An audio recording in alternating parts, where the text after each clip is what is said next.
Petersfield's Shine Radio. I'm Noni Needs. This is Petersfield Shine Radio. And this week's Shine Radio recipe, well, it's not a specific recipe. I've come into One Tree Books. And I'm going to talk to Tim O'Kelly, who runs One Tree Books. And you will also know him from Talking Book Fame with Susie Wilde about cookery books. Because we love them, don't we? They're everywhere. Indeed. There's so many cookery books out these days, so many beautiful books, that there's really lots to talk about. So, Tim, how are we going to talk about this? There are so many of them. How many cookbooks do you think were published in the last year? Goodness knows. So, Tim, how have you divided up these books today for me? Well, I thought about the sort of books that appear with the chef on television. Yes. As one sort of group of books. There's also a group of books with sort of major chefs who are not necessarily on television but have a big profile. And then there are various trends in cookery publishing. One is the sort of vegetarian type of cookery, which has become bigger and bigger. The other is fast cooking. And a third one I would like to talk briefly about is books based around places. Oh, that's very clever. So yes, we are sitting in One Tree Books upstairs, above the coffee shop. Don't forget, there's a coffee shop in One Tree Books if you want to come in, and we've got piles of books. So we're looking at all these beautiful books. They are a delight for the eyes. So where are we going to start? Well, TV. I thought I'd start with TV first. Yeah. And one of my favourites is Clodagh McKenna, who has been on quite a few programmes on telly recently. And she also came here back in the good old days when we used to do lovely evening events with chefs, and we'd produce their food and they would come and talk about their books. Yeah. And Clodagh came and she was absolutely delightful. I've seen some of her stuff. Yeah, no, she's lovely. She's fun, bubbly chef, but her new book is called Weeknight Kitchen, which are basically how to sort of liven up the recipes that we all do regularly. Yeah. Not the special, not the signature dishes, not the big special occasions, the big special, but just the everyday ones. Let's have a look inside. What are the what is it? I love a picture book. Oh yes, yeah, plenty of pictures. That's but sort of quite simple recipes, nice pictures, as I say. Cauliflower cheese baked potatoes. There we go. So just a twist on a dish that you might otherwise have regularly. Oh, it's got sweet potato falafels with harissa dip. Dip, that looks nice. Yeah, I love so harissa. There's plenty going. Huevos rancheros. So lots of delicious things. Thai curry noodles. So that's a nice book, and she's great.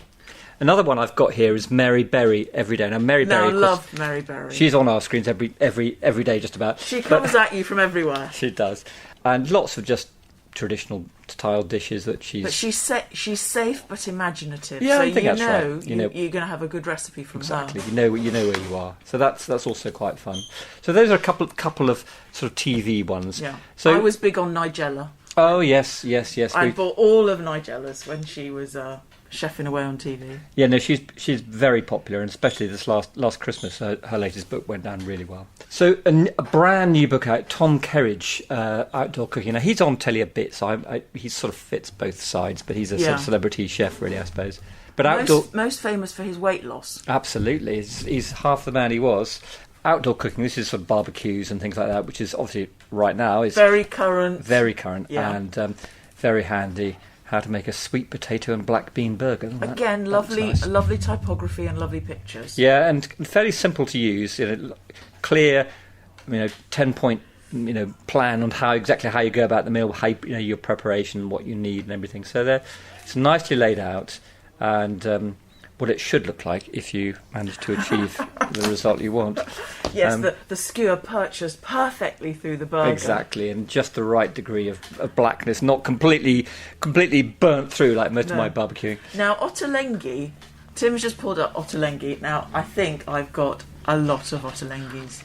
Well, the thing about I love him. Yeah, I mean, he does produce the most amazing food, and yes, it requires quite a lot of work. Quite a few ingredients. And a lot of ingredients, and it's very hard to get some of the ingredients as well.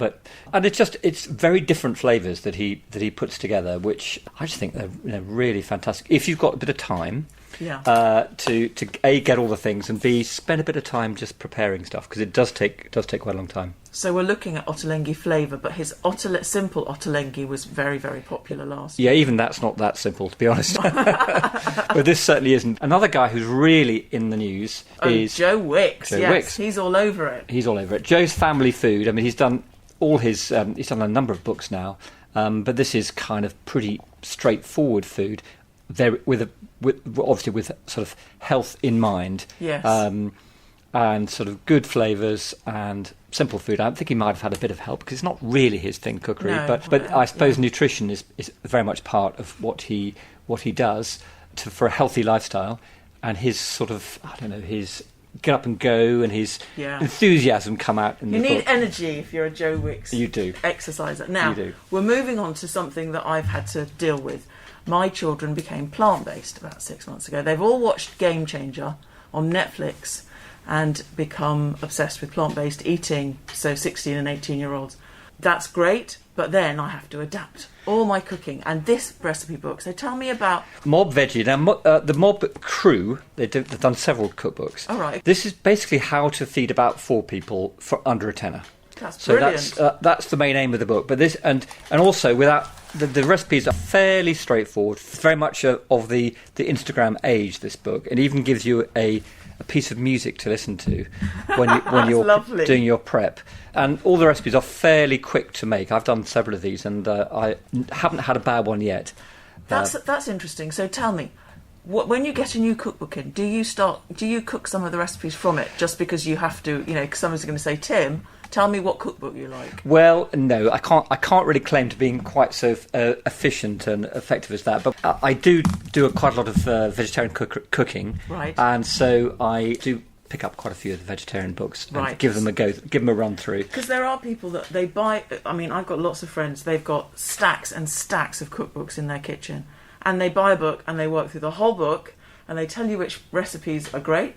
And then they buy the next cookbook, and there's a lot of cookbooks. But we are a nation obsessed with cookbooks, aren't we? Yes, indeed. But I often find that my favourite cookbook, the one I go back to time and time again, which sadly is no longer available, is Sarah Brown's Vegetarian Kitchen, which is a little BBC paperback from, I don't know, must be at least 30 years old, I think, this book. And it's got some fantastic recipes. And some of them are a bit outdated now. There's quite a lot of butter in there. We don't tend to use that as much these days. And but some of the ingredients which were quite exotic in their time are now very much staples of supermarkets. So I go back to it again and again, actually. So Sarah Brown's Vegetarian Kitchen. Brilliant, yeah. okay. And it's a great little paperback book. So, but that's the thing, as you see with cookbooks, is that you may use a cookbook endlessly for about a year, and then then something else comes up and you change direction. But you can always go back to it, and find those favourite recipes that you just stopped doing about 10 years ago, and you go back to them and find, why did I stop doing that? It's fantastic. So what's what are the roasting tin cookbooks? Well, that's a new thing really that's come in the last 2 or 3 years. The roasting tin books. One pan cooking has been amazing on Instagram during the pandemic, hasn't it? Right. Well, what the idea is basically is that rather than spending hours going fiddle-faddling around with lots of ingredients, you just put them all in a big roasting tin and bung them in the oven. Yeah. And then get on with the rest of your life. So it's been a big thing, I say, the last few years. And this particular cookery writer, Rukmini Iyer, who sort of, I suppose you could say she started it off back in it's 2017. So yeah, that's pre-pandemic. 4 years pre-pandemic, and it's been a huge success for us. So we owe a lot to her, I think, really, because there's been lots of other books that have come out, sort of copycat books, and she's done 4 or 5. She's done the original one, the roasting tin. She's done the green roasting tin. She's done roasting tin around the world, and others, and they've carried on being successful. So that's brilliant. Good for her. So the last thing I was going to talk about, which is a sort of, I suppose you could call it a fad, but it's something that's come out in the last few years, which is centering a cookbook around place. Yes. So you often had, Chinese cooking or Indian cooking, but actually this is very specific often, and places that there's been quite a lot of Turkish cooking, but this one I was going to talk to you about is about Sicilian cooking. Yes. So that's not. Beautiful. It's not just Italian. This is particularly really regionalised cookbooks. Do you think it's because we have got more sophisticated, our palates have got more sophisticated, we travel more, and therefore we can actually drill down to a specific place? Yeah, I think that's part of it. I think also people want a new thing. And the regions of France and Italy in particular that I know quite well, they have very distinctive styles of cooking all over the place. And so you can't say, well, this is French cooking, or this is Italian. It's not. It might be Sicilian, or it might be right down in the southwest France, which is very different from the northeast. And so I think it's quite interesting that publishers have got to grips with this, and they've started producing beautiful books. And this book, which is called Sicilia, a love letter to the food of Sicily by someone called Ben Tish, is a beautifully presented book. It's got a lovely gorgeous, jacket, isn't it? Yeah. And lots of lovely pictures inside. But it's just drills down really into a particular part of Italy where they do it cooking in a certain way, and some of the dishes might be recognisable, like there's a caponata here, but it's particularly related to how the Sicilians do it. It's lifestyle as well, isn't it? It's how they live. Yeah, absolutely. So there's lots about the place, as well as a sweet and sour rabbit. I mean, that's not really my cup of tea. Well, I think it's been they're gorgeous for during lockdown, because we can't go anywhere. You can actually take yourself away, visually immerse yourself in these beautiful pictures, and cook something. Yes, and you get the sense and the taste of these places, and that we remember some of them, and we can get a little hint of that coming back, as we can't get further than Cornwall or Scotland this year. We can travel in our minds. We can head off to Sicily or wherever and really enjoy some of the food from those places. So, Tim, how has it been during lockdown? Have people been buying lots of cookbooks? Yes, they have. It's been as I said, it's been a way to escape really from the humdrum. The days that all seem to be the same, all seem to melt into each other, which we've had over the last year, where we haven't really had weekends and we haven't had anything. We just had day after day after day, and it actually to escape and to we've also had time. That's the other thing that with a lot of people working from home or on furlough or not commuting or whatever, there's been more time, and there's been a more also.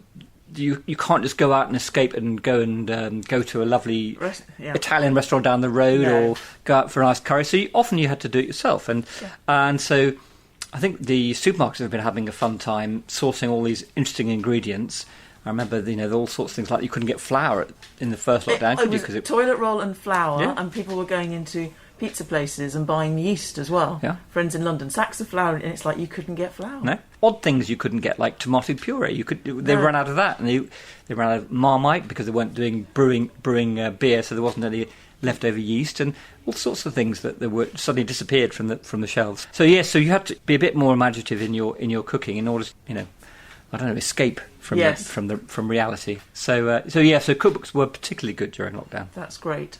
What are your opening hours? Let's talk a bit about One Tree. If they want to come and get a cookbook, we're open 9 to 5 Monday to Saturday, we have a nice arrangement of cookbooks, and come along and have a look. Thank you, Tim. It's been a pleasure. Thank you. That was me, Noni Needs, bringing you this week's Shine Radio recipe with Tim O'Kelly from One Tree Books. Now, if you have any recipes that you want to share, or any foodie chat that you want to share, email team@shineradio.uk. Rise and Shine with Petersfield's Shine Radio. Rise and shine. Whatever local information comes in, you'll be the very first to know. You'll feel those ribs expand. And I'm doing it. Are you doing it? Yeah. Oh, welcome back to Rise and Shine. You're with Alan Coss this morning. What could be better? Good morning. It's good to be with you. I'm Harrison RB. It's the brighter way to start your day in the Petersphere. As long as you're breathing, you're doing okay. I'm with you, Vicky. Rise and Shine, weekday mornings from 6 with Petersfield's Shine Radio. I think that's lovely.